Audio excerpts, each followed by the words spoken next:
Hi, welcome to అద్భుతం kitchen. ఈరోజు మనం పచ్చి అలసందలు ఇవి పచ్చి అలసందలతో పుల్లగూర ఎలా చేయాలనేది చేస్తాము. ఇది రాయలసీమ స్పెషల్ ఐటము.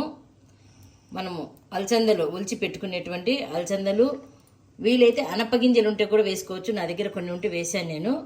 రెండు వేస్తే ఇంకా రుచిగా ఉంటుంది. ఇవి కడిగి పెట్టుకున్నాను. ఇవన్నీ కూడా కుక్కర్లో ఈ విధంగా వేసుకోవాలి. వీటితో పాటు ఆనియన్స్ తరిగి పెట్టుకున్నటువంటి ఒక ఆనియన్ వేసాను, ఒక 2 టమోటా వేస్తున్నాను, వెల్లుల్లి ఒక 5-6 వెల్లుల్లి వేసాను. దీనికి రుచి బాగా రావాలంటే ఒక 2 కానీ ఒక 3 వంకాయలు వేసుకుంటే పుల్లగూర రుచి బాగా ఉంటుంది. ఒకవేళ వంకాయ లేకుండా కూడా చేసుకోవచ్చు, కానీ ఇంకా కాస్త రుచి ఎక్కువ వస్తుంది అన్నమాట ఇది వేసుకుంటే. వీటితో పాటు పచ్చిమిర్చి వేసుకుంటున్నాను. వీటితో పాటు అంటే మనకు సరిపడా కారం ఎంత కావాలనుకుంటున్నామో దానికి తగినట్టుగా పచ్చిమిర్చి వేసుకోవాలి. దీనికి ఒక మనకు అరిచేతిలో పట్టేమైన చింతపండు కడిగేసేసి వేసుకోవాలి. ఇవన్నీ ఒకటేసారి వేసుకొని నీళ్లు వేసేసుకొని మనము స్టవ్ మీద పెట్టుకొని ఒక 3 విజిల్స్ వచ్చే వరకు పెట్టుకోవాలి. చూడండి, నీళ్లు వేసేసాను. ఇది స్టవ్ మీద పెట్టుకుందాం.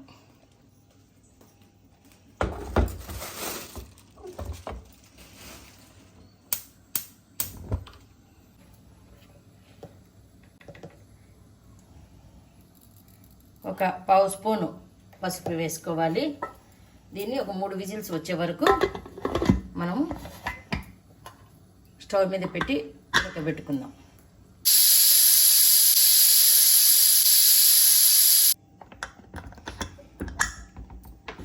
మనకు పప్పు బాగా ఉడికింది. దీన్ని ఇప్పుడు ఒక గిన్నెలో తీసుకొని బాగా ఎనుపుదాము. మొత్తం తగినంత సాల్ట్ వేస్తున్నాను. మామూలుగా అయితే కనుక ఈ గింజల పప్పులో ముందే వేసుకోవచ్చు, కానీ నేను పొరపాటున వేయలేదు, అందువల్ల ఇప్పుడు వేసాను. మామూలుగా గింజలకు కందిపప్పుకైతే ముందు వేయము, కానీ ఈ గింజల పుల్లగూరలకు డైరెక్ట్గా ఉప్పు వేసుకోవచ్చు మనము. ఇప్పుడు మొదట ఏం చేయాలంటే ఫస్ట్ పచ్చిమిర్చి, టమోటా, ఆనియన్స్ ఇవి మాత్రమే ఎనుపుకోవాలి. అంటే కందిపప్పు మొత్తం ఎనిపితే ఏమవుతుందంటే మనకు మెతుకు వచ్చేస్తుంది అన్నమాట. కంప్లీట్ మెతుకు వస్తుంది.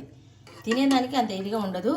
కొన్ని గింజలను ఈ విధంగా చూడండి, ఈ గింజలు కొన్ని ఇట్లే పెట్టేసుకొని మిగతాది మాత్రమే మనము పప్పు గుత్తితో బాగా మెత్తగా స్మాష్ చేసుకుందాము.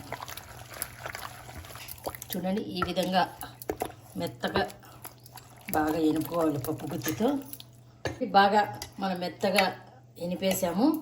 దీనిలోకి కొన్ని అట్లా ఊరికి ఉడకబెట్టేసేసి ఎనపకుండా పెట్టుకున్నటువంటి అలసంద గింజలను ఈ విధంగా వేసుకోవాలి. ఈ విధంగా ఉంటే పప్పు తినేటప్పుడు కొద్దిగా నోటికి పంటి కింద పడి బాగా చక్కగా టేస్ట్గా వస్తాయి.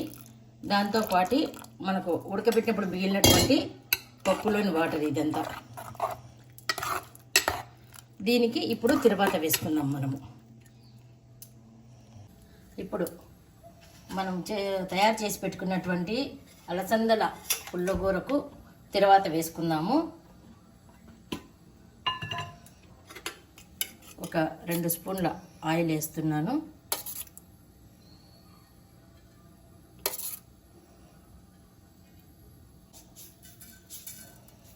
ఆవాలు, ఎండుమిర్చి,